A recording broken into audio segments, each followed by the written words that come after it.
"I need the money tomorrow," my daughter ordered, handing me her husband's $500,000 debt. "And don't be late," he added. I just smiled. Okay. 4 hours later, I was at the airport. When they arrived to collect the money, they found the door locked and a box. They opened it and screamed. Betrayal, revenge, justice. It begins. Before we continue, please subscribe to the channel and write in the comments what time it is where you are now. The doorbell rang 3 times in rapid succession, each chime more insistent than the last. I set down my bourbon and quarterly reports, already knowing who stood on my porch. Through the study window, I spotted their white Tesla Model S gleaming under the security lights. Emily only rang like that when she needed money. I walked through the marble foyer, past family photos that suddenly felt like artifacts from someone else's life. Emily at 5, missing her front teeth. Emily at 18, high school graduation. Emily at 28, her wedding day. Each image now seemed to mock my naivety. She stood there with that forced smile, the one that never quite reached her eyes anymore. Brandon loomed behind her, scrolling through his phone with the intensity of a man checking stocks or scores. Neither looked particularly happy to be here. "Daddy!" Emily threw her arms around me, holding on a beat too long. The embrace felt calculated, like she was depositing emotional currency for later withdrawal. Brandon brushed past without greeting, his designer shoes clicking against marble as he headed straight for my leather chair. My chair. I followed them into the living room, noting how Emily nervously adjusted the straps of her designer bag, the $5,000 one I'd bought her last Christmas. Brandon had already spread documents across my coffee table, like he was conducting a board meeting. Emily perched on the couch edge, her fingers finding the pearl necklace I'd given her for her 30th birthday. She always touched it when she was about to ask for something. "Can I get you anything? Water? Wine?" I offered, though hospitality was the last thing I felt. "Let's cut to the chase, Rob." Brandon didn't look up from arranging his papers. "We have a situation." Rob, not Robert, not even the courtesy of Mr. Mitchell anymore. I gripped my bourbon glass tighter and counted backward from 10, an old anger management technique that rarely worked anymore. Emily's voice pitched higher, another tell. "Daddy, you know we wouldn't come to you unless it was absolutely necessary. You've always said family comes first, and we're family." What happened to the investment property in Round Rock? I kept my tone neutral, though my jaw had started its familiar clench. Brandon finally looked up, his expression suggesting I'd asked about ancient history. "Market corrections, temporary setback. But that's not why we're here." Emily's wedding ring spun around her finger, her grandmother's ring, actually. My mother's. The spinning was her tell when lying, had been since she was 12, and denied breaking Margaret's china. "The thing is," Emily started, then stopped, then started again.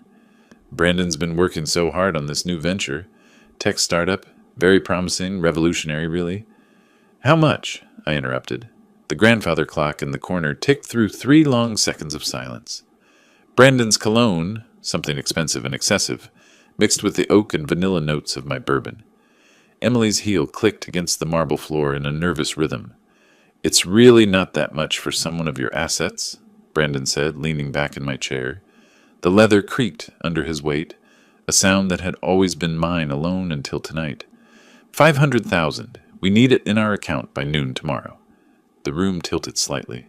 My migraine, the one that always started behind my left eye during times of stress, began its familiar throb. 500,000. Not 50,000. Not even 100,000. $500,000, delivered as casually as ordering takeout. "That's," I started, then stopped. Memories flooded in, unbidden.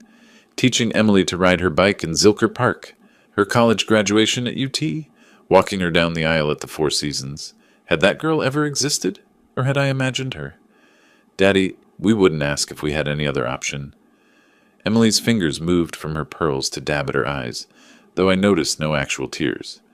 "The mortgage, the kids' schools, you know how expensive everything's gotten." I did know. I paid for those schools directly. $15,000 per child per semester at St. Andrews. The mortgage on their Westlake home, which I'd covered the down payment for. $200,000 that had been a one-time help 3 years ago.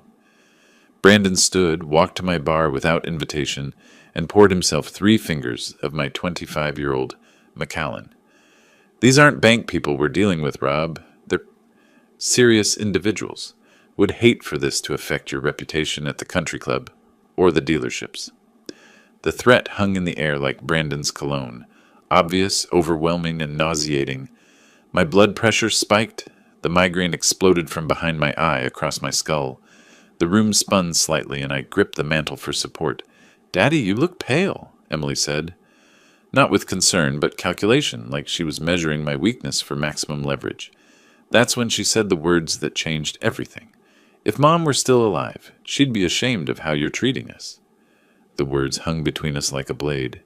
Emily knew exactly what she was doing. Margaret and I had divorced 10 years ago, but Emily still weaponized her memory whenever convenient. Never mind that Margaret lived happily in Houston with her new husband. Never mind that she'd warned me about Emily's manipulation.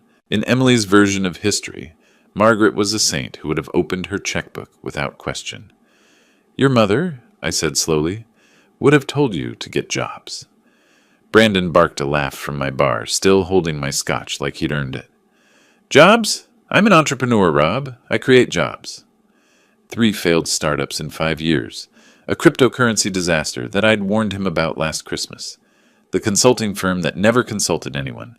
I'd funded them all, every single one, watching money disappear into Brandon's delusions of grandeur. "You missed Sophie's recital last month," Emily switched tactics, her voice trembling with manufactured hurt. "And Max's soccer tournament. But you have time for your quarterly reports?" Those quarterly reports kept their children in private school, kept their Tesla charged, kept their Westlake address respectable. But I didn't say that. Instead, I watched Emily's mascara run in 2 perfect streams. She'd clearly practiced this performance. "Let me understand this."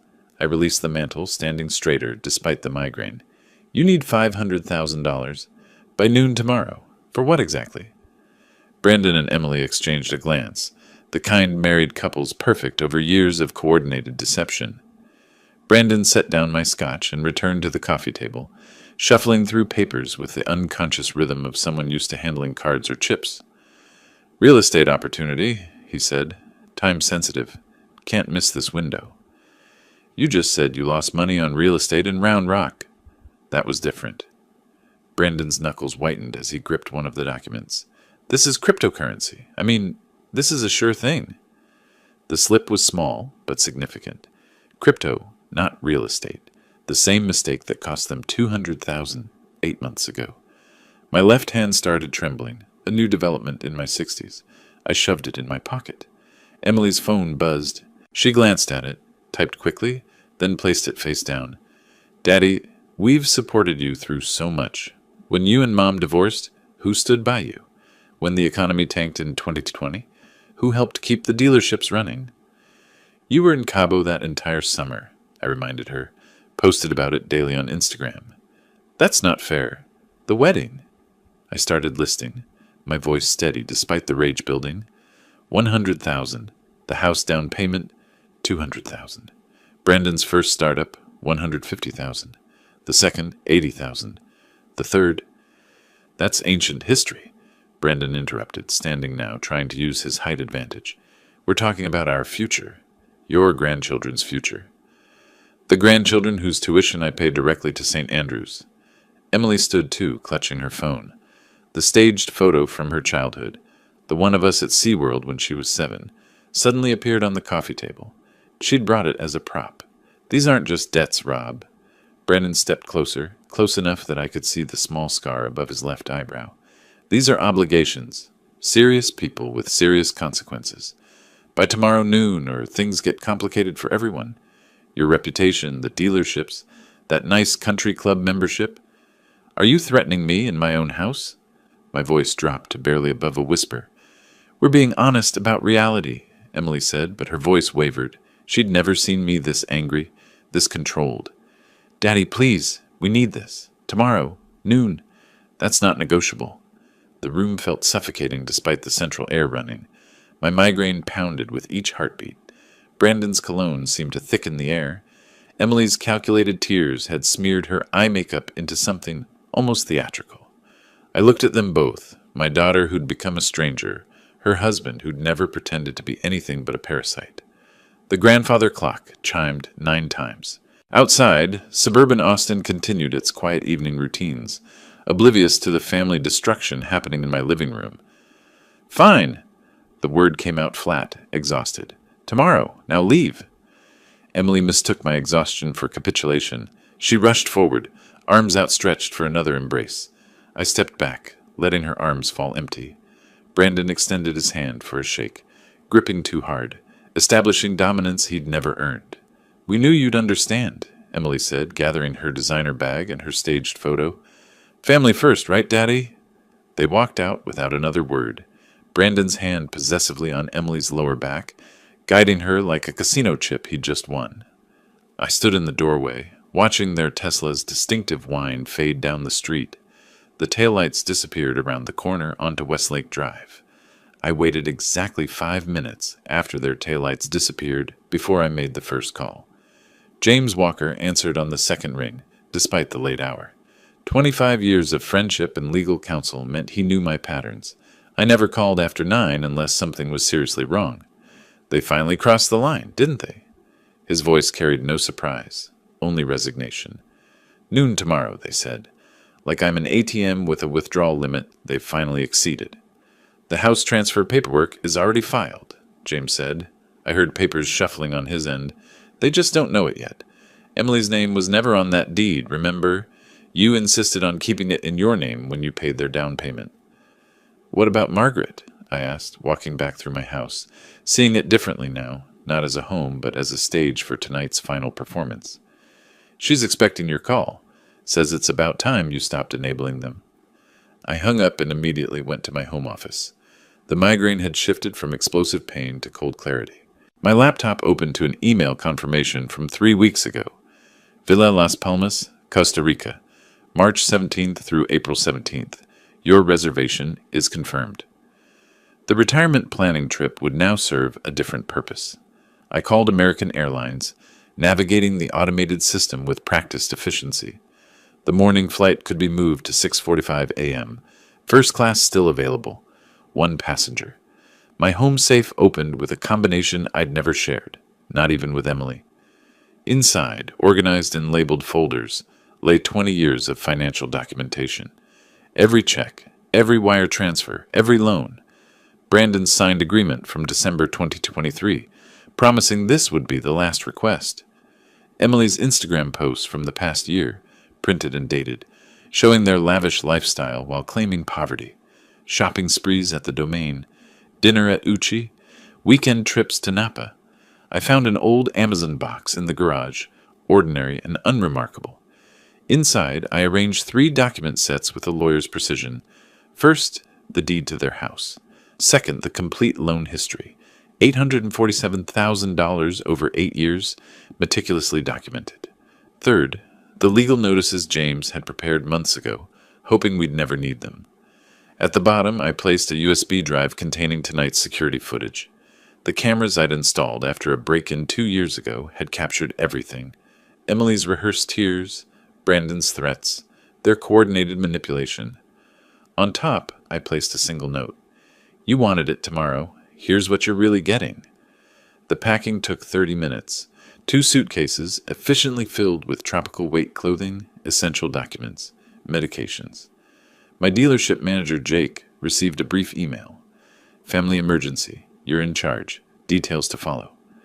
I stood in the hallway, looking at the family portrait we'd taken 5 years ago at Laguna Gloria. Emily's smile looked genuine then, or maybe I just wanted to believe it was. I lifted the heavy frame off the wall, turned it backward, and rehung it. The blank canvas back seemed more honest somehow. In my bedroom, I removed my University of Texas class ring, the one Emily used to play with as a child, pretending she'd wear it someday. It went into the box with everything else. The migraine had completely faded now, replaced by something closer to anticipation. My phone showed 3 text messages from Emily. I deleted them without reading. Brandon had called twice, probably to reinforce tomorrow's deadline. The voicemails could wait forever. I made one more call, this time to Margaret in Houston. She answered immediately, as if she'd been waiting by the phone. Robert? James called me. Are you really doing this? Should have done it years ago. She's our daughter. Margaret's voice carried sadness, not judgment. But she's not the daughter we raised anymore, is she? No, she's not. The Costa Rica place? You'll be safe there? It's a vacation, a long one. Jake can handle the dealerships. The lawyers can handle everything else. Margaret was quiet for a moment. You know she'll try to find you. Let her try. By the time she figures out what's really in that box, I'll be drinking coffee on the beach, deciding whether to ever come back. We said goodbye without sentimentality. Margaret understood what Emily had become, maybe before I did. Mothers always know. At 11:30 p.m., I stood in my dark kitchen, drinking water and studying the refrigerator covered in my grandchildren's artwork.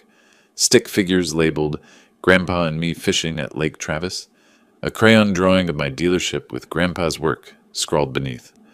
I carefully removed the fishing picture, folded it, and placed it in my wallet.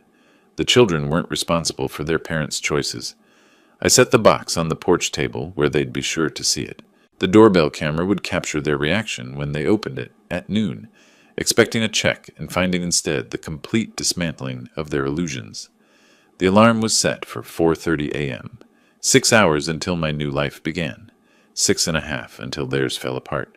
The alarm cut through darkness at exactly 4:30 a.m. No snooze button, no hesitation. I'd trained myself over 32 years of early dealership meetings to wake instantly, and today that discipline served a different purpose. The coffee maker gurgled to life, already programmed the night before. Colombian dark roast, the kind Emily always complained was too strong when she still visited for breakfast. The ceramic mug warmed my hands, an anniversary gift from her 10 years ago when she still remembered such dates. Through the kitchen window, Austin's skyline began its slow awakening, office buildings lighting up floor by floor while most of the city still slept.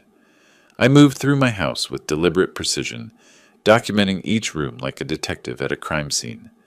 The master bedroom still held Margaret's mother's portrait. Emily had always wanted it, never asked nicely enough to receive it. Her childhood room, long since converted to an office, still displayed her high school trophies. State debate champion, National Honor Society, the daughter I'd raised versus the stranger who demanded money 12 hours ago. The pool area looked serene in the pre-dawn light. I'd taught Emily to swim there, her fearless splashing at age 4. Last July, Brandon had gotten drunk at our 4th celebration, fell in fully clothed, then blamed me for the pool's placement. Even then, I'd written the check for his ruined designer watch. The Bentley purred to life in the garage. I chose it over the Tesla. Brandon had too many memories in that car, too many assumptions about inheritance. The streets of Westlake Hills lay empty except for garbage trucks, beginning their Saturday routes. I drove past Emily's neighborhood, every house dark, peaceful. They were sleeping, probably dreaming of ways to spend my money. The radio played classic rock, and the Eagles' Take It Easy filled the cabin. The irony wasn't lost on me. At the intersection of Bee Cave and Walsh Tarleton, I considered calling Margaret, but decided against it. James would handle that conversation better than I could. Mopac stretched ahead, nearly empty. I passed 3 of my dealerships, their lots full of inventory that would soon be Jake's responsibility. The flagship location still had my photo in the lobby. That would need changing. Near 5th Street, I noticed Brandon's favorite bar, the Velvet Room, where his gambling connections congregated, where this whole disaster had really started. Construction on Congress forced a detour through 2nd Street. The city I'd built my business in for 3 decades looked different in the pre-dawn darkness, like a stage being set for a play I'd no longer attend. James's office occupied the 42nd floor of the Frostbank Tower. At 5:30 a.m., the building stood mostly empty except for security and the obsessively ambitious. James waited in the conference room with Sophia Chen, his paralegal, documents spread across the mahogany table with military precision. A box of Krispy Kreme donuts sat in the center, our tradition for major deals since 1999. "You look surprisingly rested," James observed, sliding the power of attorney across the table. "First good night's sleep in months." I signed with my father's fountain pen, the one Emily didn't know existed. "Limited scope, I see. 60-day expiration, only property transfers and financial restructuring. Can't have you selling her organs after all. His attempted levity fell flat. We both knew this was necessary surgery, not revenge. Sophia presented the property documentation with clinical efficiency. The interesting part, Mr. Mitchell, is the timing. The transfer was actually executed yesterday at 4 p.m., before they came to my house. 3 hours before. Emily's house has been legally yours since she signed those papers in 2020. She never read past the second page. The irony was perfect. While Emily had been driving to my house to demand money, she'd already lost her biggest asset. The house she posted about constantly on Instagram, the symbol of her success, had never been hers at all. The financial lockdown, I asked, executed at midnight. Joint accounts frozen. Credit cards in your name suspended. The children's tuition remains on autopay through December. We're not punishing them. James produced another folder, thicker than the rest. The nuclear option, as we discussed. Inside lay transcripts of Emily's text messages to friends, calling me a walking ATM and too pathetic to say no. Brandon's signed promissory note from 2023, swearing this was the last time. The USB drive containing last night's security footage, their entire performance captured in high definition. The prenup Brandon signed, James continued, includes a gambling addiction clause, page 47, subsection 3. He doesn't know? His lawyer was too drunk to read that far. Showed up to the signing smelling like bourbon at 2 p.m. Sophia looked uncomfortable. Mr. Mitchell, this is remarkably thorough. 5 years of preparation, I replied. I kept hoping I'd never need it. James produced an identical Amazon box to the one on my porch. Insurance? If she doesn't find yours, this goes to her office Monday, along with these. He revealed photos, Brandon at the casino last week. The timestamp clear, the losses visible on his face. Margaret knows? I asked. She's known for months. Helped to document everything. She's as tired of enabling Emily as you are. The Costa Rica property, purchased through the Cayman entity, completely protected. Even if Emily gets ambitious with lawyers, she can't touch it. I signed the last document, my hand trembling slightly on Emily's trust fund termination. 20 years of planning for her future, dissolved with one signature. James noticed the tremor. Bourbon? He gestured to his desk drawer, another tradition. No, need a clear head for the flight. At 6 a.m. sharp, I stood and shook James's hand. His grip conveyed understanding, sympathy, and determination. The elevator descended alone, each floor marking distance from my old life. The valet already had my Bentley running. I handed him a $100 bill and an envelope.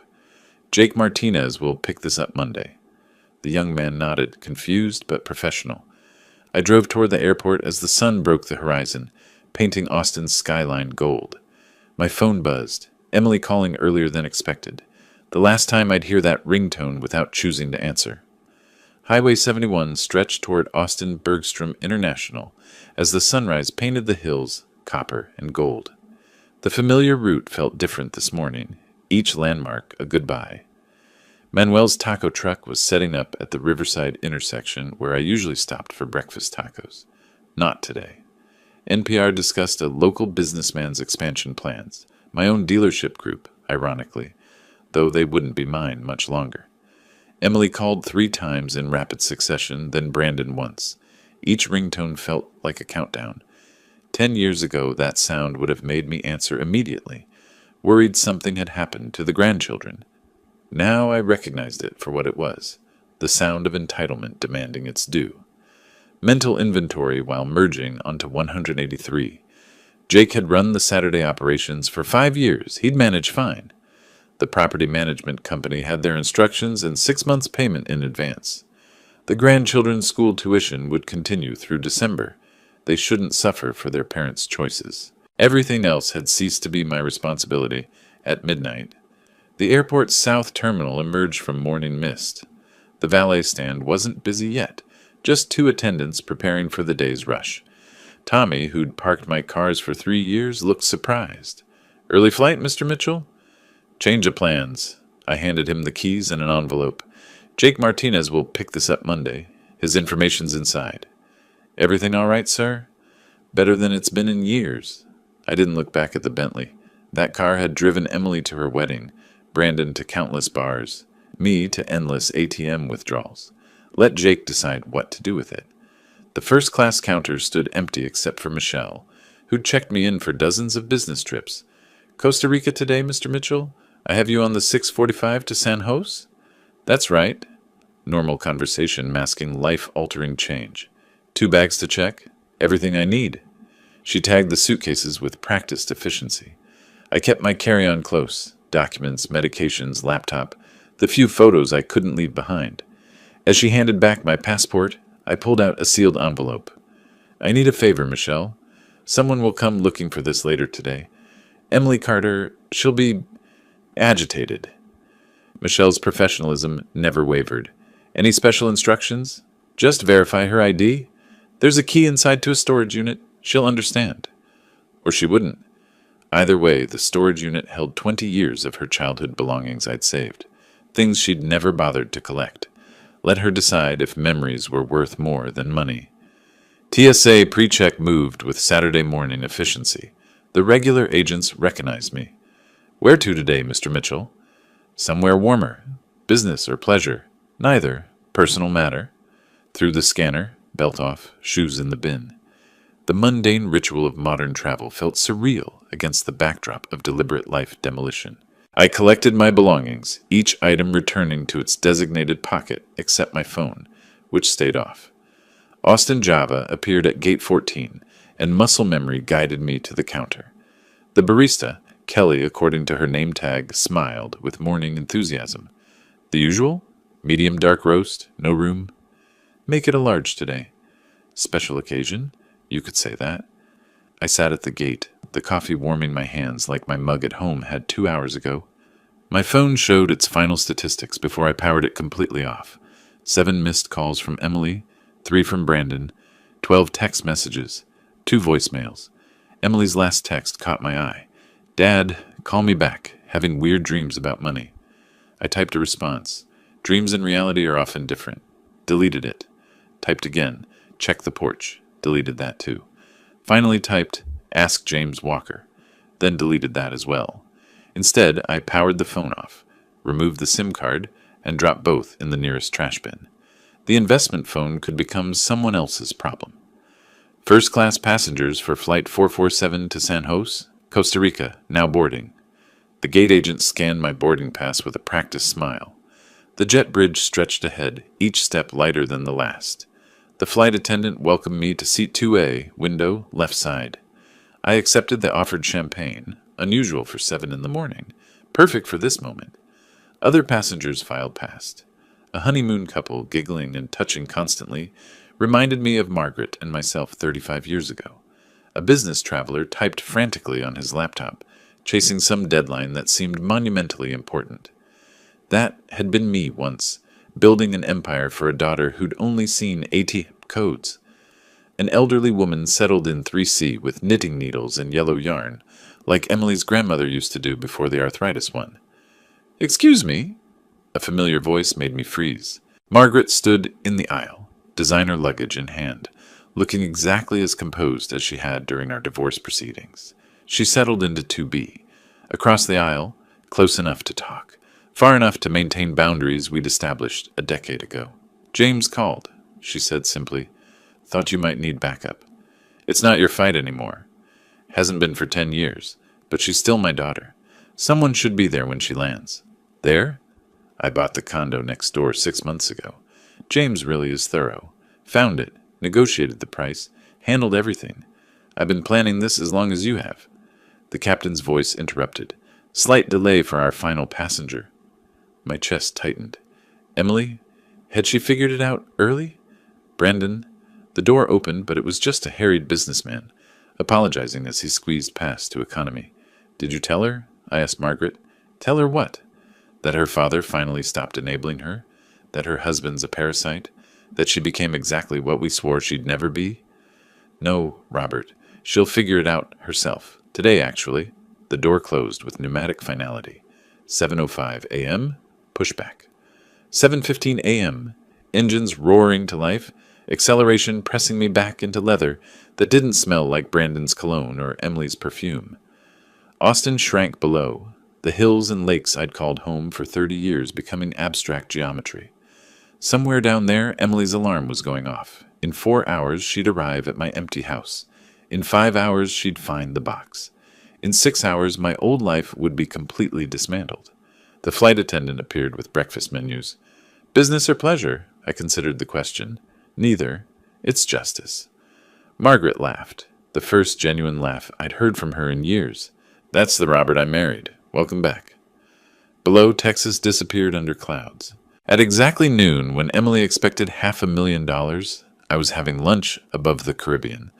Margaret reading beside me. Both of us finally free from the daughter we'd loved and lost years before the money ran out. I learned what happened next, the way I learned most things about Emily's life, secondhand, through cameras and witnesses. A father watching his daughter's life like a documentary he couldn't turn off. James sent me the security footage 3 days later. I watched it on my laptop from the Costa Rica balcony, Pacific waves providing an oddly peaceful soundtrack to my daughter's meltdown. The timestamp showed 12 p.m. exactly when the first text arrived. Your transaction has been completed. That was James, confirming the house transfer had been recorded. At that exact moment, I was ordering ceviche, and Emily was probably still sleeping off whatever Brandon had bought with my previous loan. According to her Saturday routine, James had documented this too, Emily left her house at 11:30 a.m. The Starbucks charge at 11:47 confirmed it. A $7 latte on the credit card I'd canceled at midnight. The decline wouldn't hit until Monday when the weekend authorizations processed. Her last purchase on my dime. Mrs. Chen, my neighbor of 15 years, provided the next chapter. She'd called James at 12:15 p.m., speaking in her precise English that 40 years in Texas hadn't softened. Mr. Walker, they are here. Emily and the gambling man. They don't know I'm watching. The security footage picked up at 12:15:23. Emily's white Mercedes pulled into my driveway with the confidence of someone about to collect their allowance. Brandon checked his phone. James later confirmed he was tracking basketball scores, probably planning his next bet with my money. Emily applied lipstick in the mirror, the same shade of red she'd worn to ask for her first car at 16. Her wedding down payment at 28. Yesterday's $500,000 demand at 35. They walked to my door like they owned it. Brandon carried an empty Hermes briefcase, $12,000 retail, bought with my loan from January. Empty, waiting for cash that would never come. Emily rang the doorbell at 12:16:45. Normal ring, not the demanding triple press from yesterday. She waited exactly 10 seconds. I knew her patterns. Then rang again, longer this time. Brandon cupped his hands against the side window, peering into my empty kitchen. His car's gone, Emily said, loud enough for Mrs. Chen to hear from her garden. So, he's got 5 cars. Brandon's dismissive tone carried across the yard. The lights are on timers. Emily noticed what I'd programmed weeks ago. Maybe he went to get cash from the bank. You said noon? It's barely past. They tried the door at 12:18. Emily's key scraped against the lock, unable to find purchase. James's paralegal had changed them at 7 a.m., 3 hours after I'd left for the airport. The confusion on Emily's face was almost worth the decades of manipulation. Brandon spotted the box at 12:20:33, just an Amazon package on the porch table, unremarkable except for Emily's name in black Sharpie across the top. She opened it casually, probably expecting a late birthday gift or apology present. The first document she pulled out was the deed to her house.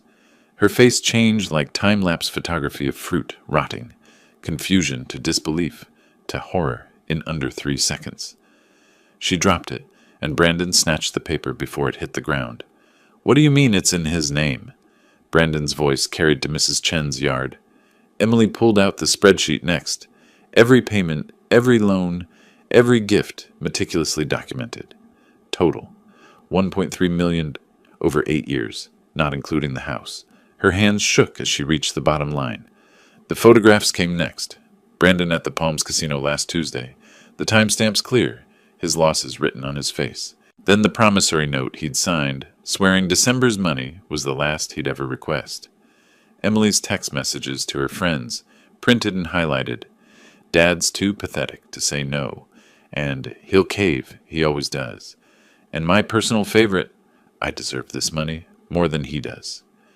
At 12:23:17, Emily's phone buzzed. The first credit card decline, then another, then another.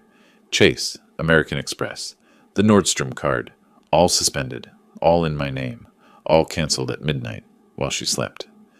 Brandon tried calling someone at 12:24. His bookie, James discovered later, who informed him that credit extensions required collateral, not promises. Emily collapsed onto my porch steps, her designer dress crumpling against concrete I'd had resurfaced last summer. She found the USB drive at 12:25:44, plugged it into her phone with trembling fingers. Her own voice echoed from the speaker, tinny but clear. Just take whatever he gives you. He's too pathetic to say no. Then Brandon's voice. These aren't bank people, Rob. They're serious individuals. The prenup appeared last. Page 47 was highlighted in yellow. The gambling addiction clause circled in red. Immediate forfeiture of marital assets if gambling debts exceeded $50,000. Brandon had passed that threshold 3 years ago. Brandon threw his briefcase at my door at 12:27:31. The handle broke off, Herman's leather scattering across my porch. Emily's sobbing became audible on the recording, not the pretty tears from yesterday, but raw, ugly sounds of someone realizing they'd played themselves. Mrs. Chen emerged at 12:28, all 4 feet 11 inches of her, holding her phone like a weapon. I'm calling the police if you don't leave. This is my father's house, Emily screamed, mascara creating abstract art on her cheeks. Not anymore. Mr. Mitchell sent me the property transfer notice this morning. You're trespassing. Brandon stormed to the car at 12:30, leaving Emily to gather scattered papers. Her fortune now just litter on my porch. She left some behind. The wind would handle those. Brandon peeled out, leaving tire marks on my driveway that the property manager would bill to their account. At 12:30:45, exactly when Emily discovered her inheritance had evaporated, I was watching the ocean from a beachside restaurant. The waiter had just asked if I was celebrating something. A graduation? I told him. Your child? He'd asked in accented English. No? Mine. James called Monday with the epilogue. Emily returned Sunday morning with a locksmith who refused the job once he verified ownership. She tried climbing the fence until the security company responded. The police gave her a trespass warning. Brandon never came back. James heard he'd moved to his brother's house in Dallas. Divorce papers already filed. 3 days later, sitting on my balcony with Margaret reading beside me, James asked if I wanted to see the complete footage. No, I said, watching pelicans dive for fish. The screaming I'd heard for 5 years was finally, blessedly, silent. James sent me the parking garage footage 3 days later. I watched it from my deck in Costa Rica, pelicans diving for fish in the background, while my daughter's life imploded on my laptop screen. The timestamp showed 7 p.m. March 16th, exactly when I was having my first peaceful dinner in years. Their Mercedes screeched into the underground parking of Emily's condo building. Even without audio, Brandon's body language screamed rage. He slammed the door so hard the car alarm triggered, its lights flashing like a distress signal nobody would answer. Emily chased him to the elevator, clutching those documents like evidence in a murder trial, which in a way they were, evidence of the murder of their delusions. The building's elevator audio, which James's paralegals somehow obtained, captured their conversation in devastating clarity. Emily's voice, shrill with betrayal, "You said it was commercial real estate." "It was." Brandon's denial came quick, desperate. The casino was just stress relief. Stress relief? Stress relief? The sound of papers hitting flesh, then the elevator's pleasant ding, doors closing on Emily's raw sobbing. By 7:30, Emily had started an Instagram Live that would become legendary among Austin's social circles. James's paralegal screenshotted everything before Emily deleted it. Minutes later, there she was, mascara creating abstract art on her cheeks, wine glass trembling in her manicured hand. When someone you trust betrays you. She held up the house deed to the camera, Brandon visible in the background, throwing clothes into a suitcase. When your whole life is built on lies. The wine glass flew across the room, shattering against their wedding photo. Stream ended. 47 people watched Emily Carter, social butterfly of Westlake, self-destruct in real time. 3 were employees from my dealerships who immediately forwarded the recording to James. Brandon's mother called my office Monday morning, her voicemail preserved in James's meticulous records. Mr. Mitchell, Brandon's been missing since Saturday night. Emily says you've kidnapped him. A pause, heavy with maternal desperation. I know that's crazy, but do you know where my son is? I didn't, but I knew where he'd been. Brandon had spent those hours calling everyone he'd ever met with money. Country club friends, college roommates, even his ex-girlfriend's father. Each conversation shorter than the last. Each rejection adding weight to his desperation. His mother heard him say, voice cracking, "It's not just money anymore. These people don't play." Between 8:30 and 10 p.m., Emily dove deep into Google's legal advice. Her search history, visible because she'd used my Amazon account to access the Wi-Fi, read like a map of denial. Can father take back Gift House, Texas? How to break power of attorney. Statute limitations, financial gifts, Texas. Emergency bankruptcy lawyer, Austin. Can casino debts affect spouse, Texas? Cheap divorce attorney, no money down. The last search hurt more than I expected. Not because she wanted to divorce Brandon, that was overdue, but because she immediately went looking for someone else to fund it. Rachel, Emily's best friend since college, called Margaret around 10 p.m. Emily had finally played the entire USB, not just yesterday's pathetic comment. 5 years of family gatherings, birthday parties, and holiday dinners, all secretly recorded. Emily's voice calling me a walking ATM at her 30th birthday. Brandon joking about bleeding the old man dry at Thanksgiving. Emily coaching Brandon on manipulation tactics before our anniversary dinner. The Christmas toast where they'd mockingly thanked good old dad, the family bank. She played it 3 times, Rachel told Margaret, like she couldn't believe it was real. The credit card cascade started at exactly 10:17 p.m., each declined notification pinging to James's monitoring system. Chase Sapphire declined. American Express Platinum suspended. Nordstrom invalid. Even her Starbucks card deactivated. A DoorDash driver filed a complaint the next day. Emily had ordered $200 of sushi, planning to pay cash. No cash in the house. The driver threatened small claims court while Brandon was already at a pawn shop with her jewelry. Emily's Facebook posts between 11 p.m. and midnight became Austin gossip legend. Each deleted within minutes, but screenshots spread like wildfire. Betrayed by blood. When your father chooses money over family. Anyone know employment lawyers? Selling designer bags. Serious inquiries only. The comments she hadn't expected poured in immediately. Her cousin, "Didn't you just post from Cabo last week?" High school friend, "Thought your dad bought you everything." Former coworker, "Aren't you the one who quit working after marriage?" While Emily's world crumbled, Margaret and I sat on the beach deck playing poker. A local guitarist strummed nearby, and I tipped him $100 to play "Take It Easy" by the Eagles. Margaret laughed. First genuine laugh I'd heard from her in years. "You're terrible at poker," she observed, taking my chips. "I'm free," I replied, and meant it. Mrs. Chen called James again at 11:45 p.m. Emily had returned to my house, just sitting in her Mercedes in the driveway. Not trying to enter, not raging, just sitting, staring at dark windows like they might suddenly illuminate with forgiveness. She sat there for an hour, Mrs. Chen reported. When she finally left at 1 a.m., she looked different, like she aged 10 years in 10 hours. By midnight on March 16th, Emily had lost access to $2.3 million in assets, discovered $500,000 in hidden family debt, realized Brandon had gambled away their savings, found out she'd never owned her house, and learned her mother had known everything for months. James asked if I felt guilty about the recordings. I told him the only thing I regretted was not starting them sooner. Sunday morning, March 17th, Emily stood at my office building's entrance for 2 hours. Security footage showed her pressing the intercom every few minutes, like a child repeatedly pushing an elevator button, hoping persistence would change reality. She called employees from the company directory she'd stolen years ago. Jake blocked her after the 3rd call. Others simply didn't answer. By noon, she'd moved to Austin Bergstrom International, the same terminal where I'd dropped her off for college visits, where I'd welcomed her home from her honeymoon. Now she was there as a detective, desperately seeking clues to my escape. TSA wouldn't provide passenger information.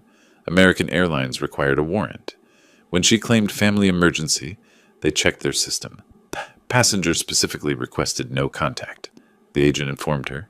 James had video from airport security, Emily's face crumbling at those words.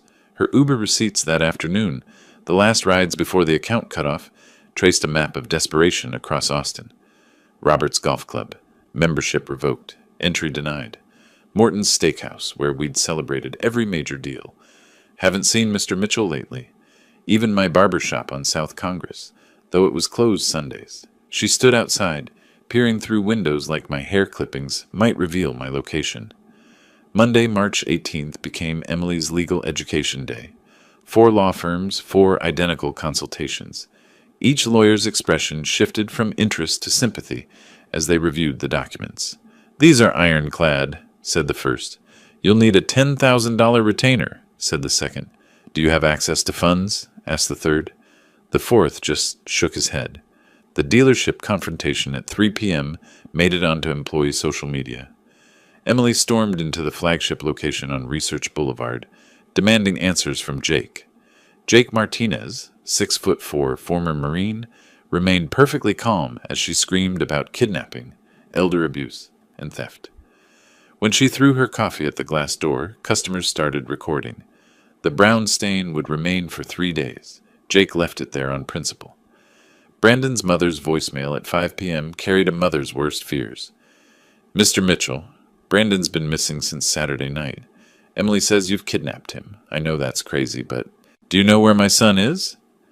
Tuesday, March 19th, the real creditors arrived. Not bank representatives in polyester suits, but 2 men in Italian leather who knocked politely and spoke softly. They left a business card with just a phone number. No threats, no violence, just the weight of unspoken consequences. Emily called Brandon 47 times. His phone had been off since Saturday. Her Instagram stories that afternoon, screenshot by her sorority sisters, documented the pawn shop tour. Designer bags worth $30,000, $8,000 cash. Jewelry worth $50,000, except the wedding ring, $15,000 cash. Brandon's 3 abandoned watches worth $40,000, $12,000 cash. Still $465,000 short of what they needed. That evening, Margaret took Emily's call. She recorded it with legal permission, knowing I'd need to hear it eventually. "Mom, did you know?" Emily's voice sounded younger, almost childlike. "About Brandon's gambling? 6 months ago? Why didn't you tell me? Would you have listened?" Silence. Then, "I need money." "So did I during the divorce. You said I should be independent." The call ended with Emily's sob, cut short by Margaret's disconnect. Wednesday, March 20th. Emily entered James's office wearing the same designer dress from her Cabo Instagram posts the week before. The irony wasn't lost on James, who noted it in his report. Same conference room where I'd signed the papers. Same chair where Brandon had spread his lies. James showed her everything with clinical precision. Power of attorney predating her emergency. The house deed trail, her signature from 2020, never reading past page 2, gift tax returns proving every dollar was a gift, not a loan. Brandon's promissory note, his signature bold and undeniable. "He's my father." Emily's desperation cracked her voice. "He has to help me." "Legally, he doesn't." "What about grandchildren support?" "Trust funds in their names only, untouchable until 18. "This is elder abuse." "He's 62, sound mind. Left voluntarily." James accidentally left Brandon's credit report visible on his tablet. Emily's eyes widened as she absorbed the full catastrophe. $500,000 in gambling debts. $200,000 in personal loans she'd never known about. $100,000 in credit cards he'd hidden.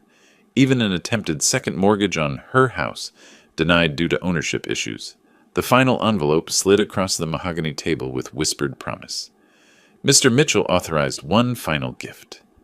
Inside, a $10,000 cashier's check and a note in my handwriting. "For a fresh start, Dad." Emily tore it in half. The pieces fluttered to the carpet like dead leaves. She immediately asked if there was another. There wasn't. There never would be. Meanwhile, I was learning Spanish from children on the beach. Roberto El Rico, they called me, laughing as I mangled pronunciation. My blood pressure had dropped 20 points. I slept 8 hours straight. Hadn't thought about Emily in 2 days until Margaret mentioned her. Wednesday night, James reported. Emily left my office at noon. Security footage shows her sitting in the lobby until the building closed at 9 p.m. The guard said she asked if you ever talked about her. He lied, said yes, said you spoke fondly. She said, "Thank you," and left. That night in Costa Rica, I dreamed about teaching Emily to ride her bike again, but this time, when I let go, she kept pedaling away until she disappeared. The Austin American-Statesman article arrived in my inbox April 3rd. Local businessman missing after financial scandal. Brandon Carter, 38, hadn't been seen since March 19th. Wife filed missing person report. Police found no evidence of foul play. His car at airport long-term parking, ticket to Vegas, purchased but never used. The creditors returned to Emily's condo April 5th. More insistent this time, according to the police report Emily filed. They left a photo from February, Brandon at the casino, markers scattered on the table, owing $500,000. Emily requested a restraining order. The judge asked about the money owed. Order denied. Her garage sale that weekend became neighborhood entertainment. The Facebook group posts, forwarded by James's investigator, painted a portrait of decline. Moving sale, everything must go. Furniture that once hosted charity galas. Brandon's golf clubs, custom fitted, sold for $200.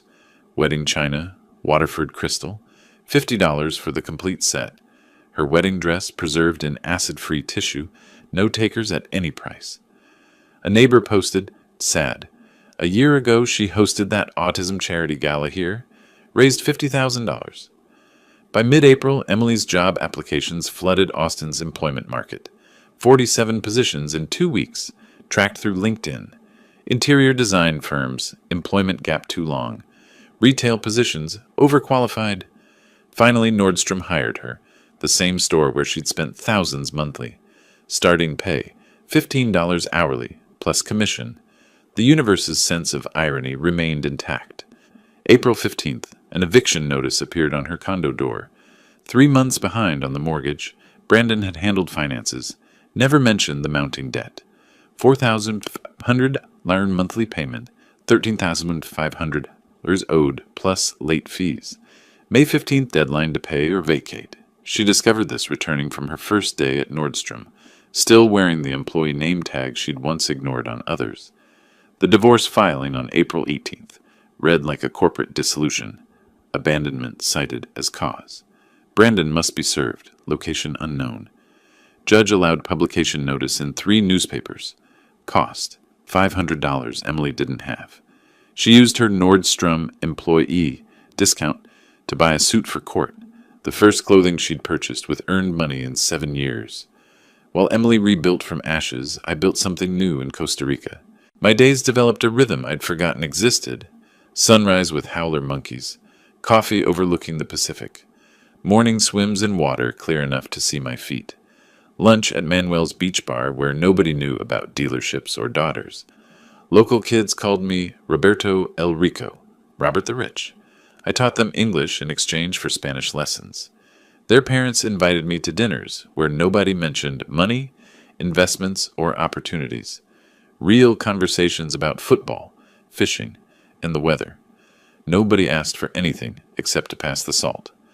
Margaret took up painting, producing terrible seascapes that made us both laugh. We hadn't laughed together since Emily turned 16 and started seeing us as resources rather than parents.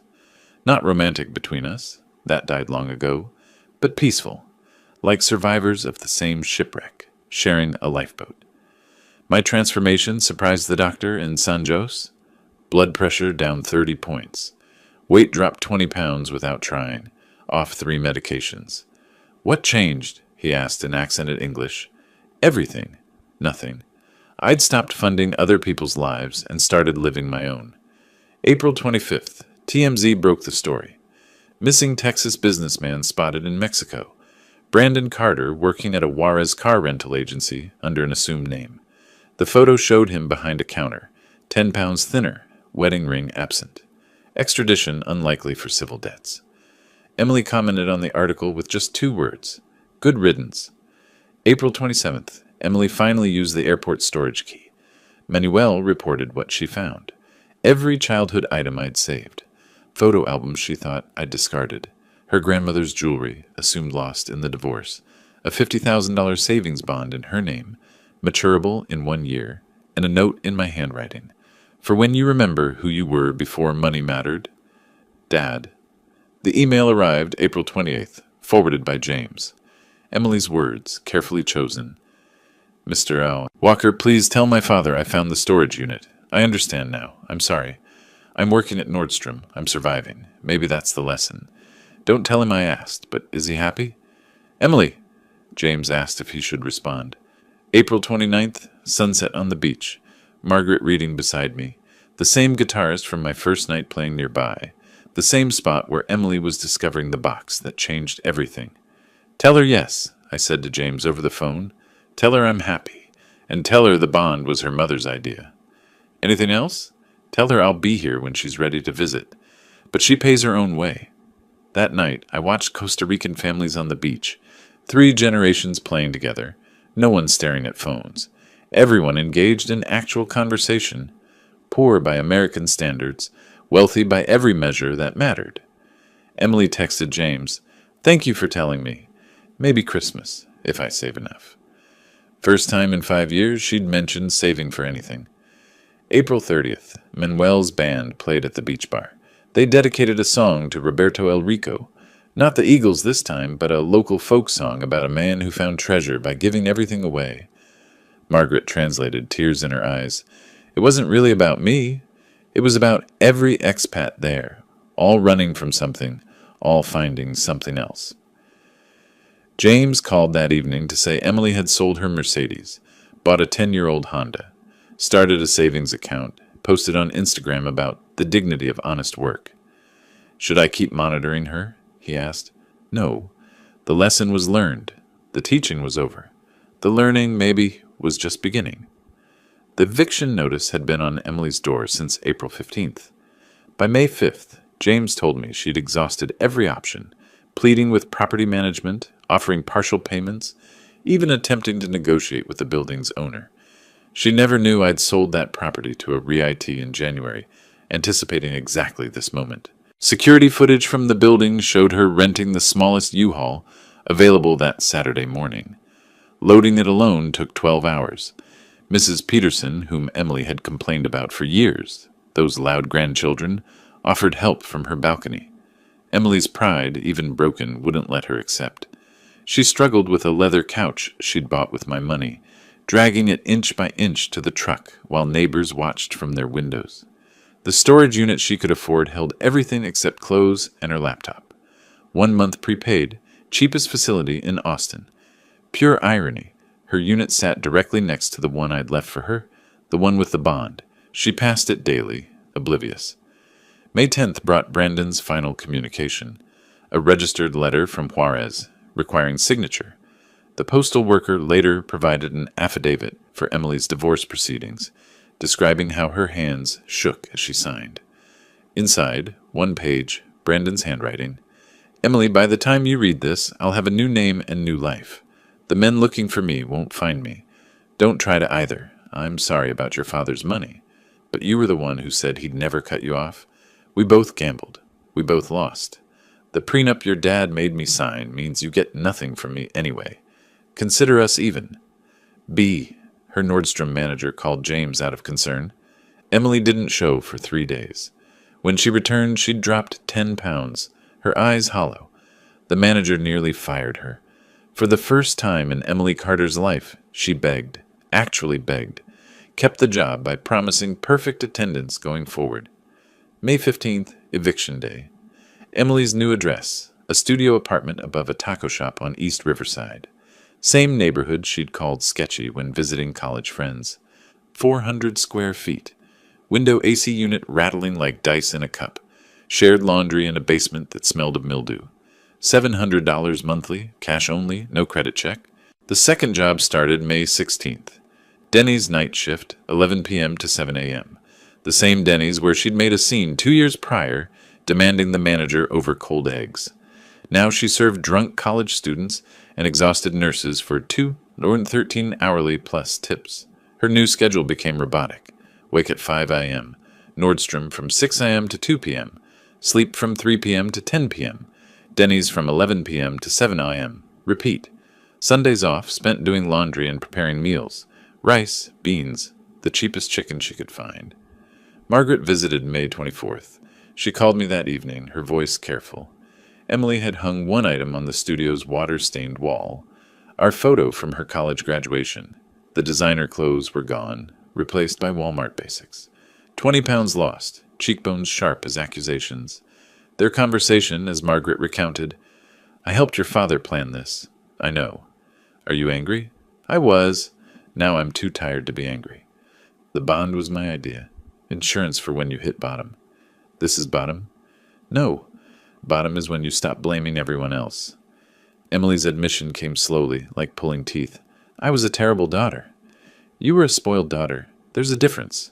Is there?" "Terrible can't be fixed. Spoiled can be outgrown." Memorial Day weekend arrived with Austin's typical heat. Emily worked a double at Nordstrom, time and a half for holiday pay. Denny's afterward was slammed with drunk partiers. She made $300 in tips in one night, the most money she'd touched since March. The Denny's security camera captured her at 7:15 a.m., May 31st, sitting in her Honda counting tips. Crying.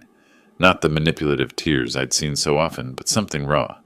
She later wrote to James that it was the first money she'd truly earned. No manipulation, no family name, no expectations. Just work. Her phone records showed a text, typed but never sent. "Dad, I made $300 tonight.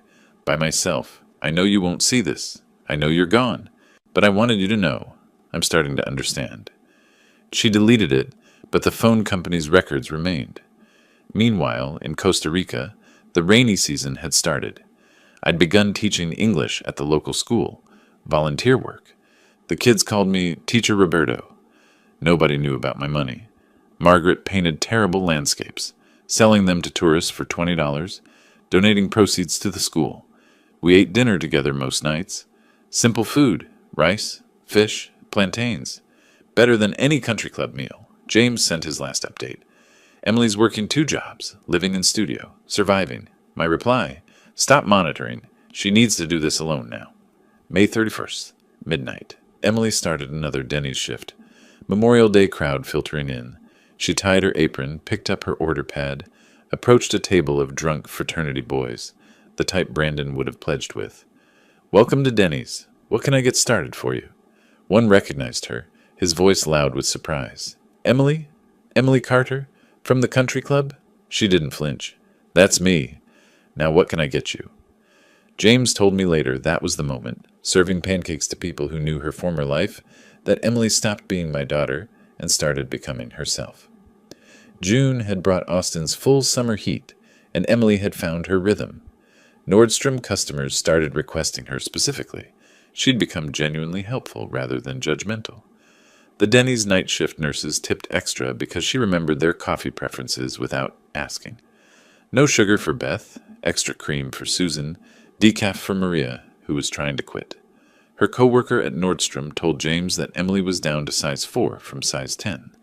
Not from dieting, from working. Walking miles daily across retail floors, carrying loaded trays all night, eating only what she could afford. Her cheekbones could cut glass, but her eyes had gained something they'd never held before.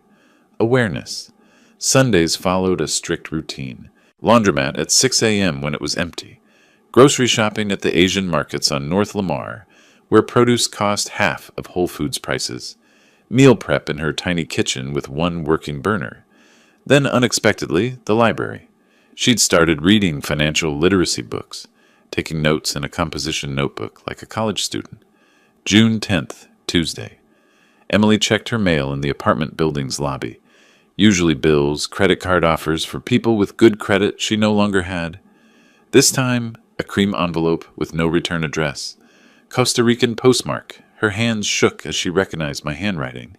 She sat on the lobby stairs, couldn't wait to reach her apartment. 3 pages of my careful script. the same writing that had signed birthday cards and checks for 35 years. The letter read, "Emily, I'm writing this on a beach in Costa Rica. A little girl here reminds me of you at 7. Fearless, curious, demanding the world bend to her will. The difference is she's also grateful. I don't blame you for becoming who you became. I created you. Every time you cried, I wrote a check. Every time you demanded, I delivered. I thought I was loving you. I was actually crippling you. Your mother says you're working 2 jobs now. Good. Work teaches what inheritance never could. That money represents time, effort, sacrifice. Every dollar you earn carries weight my gifts never had. I'm not coming back to the man I was. That man was a checkbook with a heartbeat. But I might come back to meet who you're becoming. The storage unit key you found, that was your mother's insistence. She said you'd need something to hope for. The bond matures in April 2026. By then, you'll either have learned to live without it, or you'll still be the same person waiting for rescue. Either way, you'll have your answer about who you really are. I do love you. I always have. But love without respect is just pity. Earn my respect, Emily. More importantly, earn your own. P.S. Your grandmother would be proud of you working at Denny's. She was a waitress when she met Grandpa. You never knew that. I was too ashamed to tell you. Now I'm ashamed I was ashamed. Emily carried that letter in her apron pocket for the next week. Her co-worker at Denny's said she'd read it during breaks, crying in the bathroom. Not angry tears, but something deeper. She started asking co-workers about their families, their struggles, actually listening to the answers. She called Margaret about the grandmother revelation. Why didn't anyone tell me about Grandma? You never asked about anyone's struggle, only their success. What else don't I know? Everything that matters. The transformation showed in her Nordstrom performance review. Emily has become our top associate. Customers trust her. She relates to people saving for special purchases. She understands sacrifice now. They promoted her to department lead, $18 an hour, the first promotion she'd ever earned rather than been given. June 25th, Emily wrote back. 5 days, dozens of drafts. Margaret later shared excerpts. Dad, I'm writing this at 3 a.m. between jobs. My feet hurt. My back aches. I've never been happier. Not happy like champagne and shopping happy. Happy like I earned this sandwich happy. Happy like customers asked for me by name happy. Happy like I paid my own rent happy. I was so angry when you left. How dare you abandon me? Now I understand. You didn't abandon me. You freed me. From myself. From what we'd both let me become. Brandon is gone. Good riddance. He was my mirror, reflecting back my worst qualities. We were parasites feeding off each other's entitlement. When the host disappeared, we had nothing. I don't want your money anymore. That's not bravado. I need the bond to eventually get a better apartment. But I want it to be seed money for the life I'm building, not a rescue from the life I'm living. Come back when you're ready. Not to save me, just to see me, the real me. The one who is buried under designer labels and demands. P.S. I kept one thing from my old life. The photo of us at my graduation. You looked so proud. I want to earn that look again. The letter reached me, July 2nd, Independence Day week. Fitting timing. I read it on the beach while Margaret looked over my shoulder. She gets it, Margaret said. Getting it and living it are different things. Give her time. How much? How long did it take you to really change? I'm still changing. Exactly. June 30th, 11 p.m. Emily starting her shift. A regular customer, an elderly man who always sat alone, ordered his usual. Tonight he said something different. You look lighter, dear, somehow unburdened. Emily smiled, a real smile. I'm learning to carry my own weight instead of expecting others to carry it for me. He left a $20 tip on an $8 check. The note said, "For your education fund, a fellow traveler." I decided that night to go back in August. Not to rescue her, not to test her, just to witness who she was becoming when no one was paying her way. I landed at Austin Bergstrom at 10 a.m. on August 15th, 2025. Same gate I'd departed from in March. 5 months felt like 5 years. Margaret stayed in Costa Rica. This is your journey to finish, she'd said. The rental car was a modest sedan, not the luxury vehicle Robert Mitchell would have demanded. I drove past my dealerships, thriving without me. Good. Past Emily's old condo building where a new family occupied her former balcony, their happiness uncomplicated by debt. Checked into a Hampton Inn, not the Four Seasons. Part of my new life, comfort without excess. Called James. I'm here. She doesn't know? No. Want to see her natural life, not a performance? Nordstrom. She's there until 6. At 4 p.m., I stood in Nordstrom at Barton Creek Mall, watching from across the floor. Emily knelt beside an elderly woman, helping adjust shoe fit, patient, kind. The Emily I knew would have called another associate for that task. She'd changed physically, lean but strong, moving with purpose rather than entitlement. Her uniform was simple but neat. Hair in a ponytail, no more weekly salon visits. Her face without makeup was beautiful in a way I'd never seen. Honest. At 5:30 I approached like any customer. "Excuse me, I'm looking for comfortable walking shoes." She turned, froze, her mouth opened wordlessly, then quietly, "Dad? Hello, Emily?" Neither of us moved, 5 months of change suspended between us. Then she laughed. Not bitter or hysterical, just laughed. "You're shopping at Nordstrom? You haven't bought your own clothes in 20 years. Things change." "Yes, they do." She couldn't leave the floor, so I stayed as a customer. We talked carefully while she showed me shoes. "You look different," I said. "I am different. Poverty's an effective diet plan." "It's not poverty, it's reality. Same thing when you're used to fantasy." She rang up the shoes, applying her employee discount without asking. Pride in small gestures. "I get off at 6, then Denny's at 11. Can we have dinner between?" "I can't afford dinner out. I'll cook." "Where do you live?" She hesitated, then gave her address. "It's not what you're used to." Neither am I anymore. At 6:30, I climbed the stairs to her studio. She'd changed from her uniform into worn jeans and a t-shirt, both clean but clearly secondhand. The apartment was tiny but immaculate. 1 chair, 1 stool. She gave me the chair. "It's not much," she started. "It's yours." That makes it everything. On the wall, our graduation photo. On the counter, my letter. On a tiny bookshelf, financial planning books from the library. I cooked pasta with the groceries she had, basic but fresh. She watched me cook, something we hadn't done together since she was 10. "Mom says you're teaching in Costa Rica." "Volunteering. English to local kids. For free?" "Best things I've done lately have been free." We ate at her small table, with plastic plates and mismatched forks. Better than any country club dinner. "I hated you," she said suddenly. "I know. I mean really hated you. Wanted you dead." "I know. How could you leave me with nothing? How could I leave you with everything? It was killing you." "It was killing both of us." "Yes." Silence settled. Not uncomfortable. Necessary. At 9 p.m. she needed to prepare for Denny's. I pulled out an envelope. "This isn't rescue, it's investment." Inside, a $5,000 check and a contract. "What's this?" "Business proposal. You work for me, not at dealerships. New project, teaching financial literacy to young adults. You know the cost of not knowing." "I'm not qualified." "You're uniquely qualified. You've been both sides. Rich without understanding. Poor with awakening." She read the contract carefully. "Fair salary. No special treatment. Performance-based raises." "This isn't charity. This is business. You fail, you're fired. Daughter or not. And if I succeed, then you'll have succeeded." At 10:30, she had to leave for Denny's. She hugged me. First real hug in years. Not manipulation or performance. Connection. "I'll call you tomorrow, after I read the contract again." "Read it 3 times. That's another lesson." "I'm learning. We both are." 1 month later, Emily accepted the position but kept Denny's weekends for 6 months. Wanted a backup plan. Smart. Her first financial literacy workshop had 12 attendees. A year later, she spoke at colleges. 2 years later, she was writing curriculum for school districts. She never touched the bond when it matured, using it instead as a house down payment. The cash she used came from her own savings. Brandon never returned. Heard he married a wealthy widow in Cancun. The cycle repeating. Not our problem anymore. Thanksgiving 2025, Emily hosted in her studio. Margaret brought sides. I brought wine.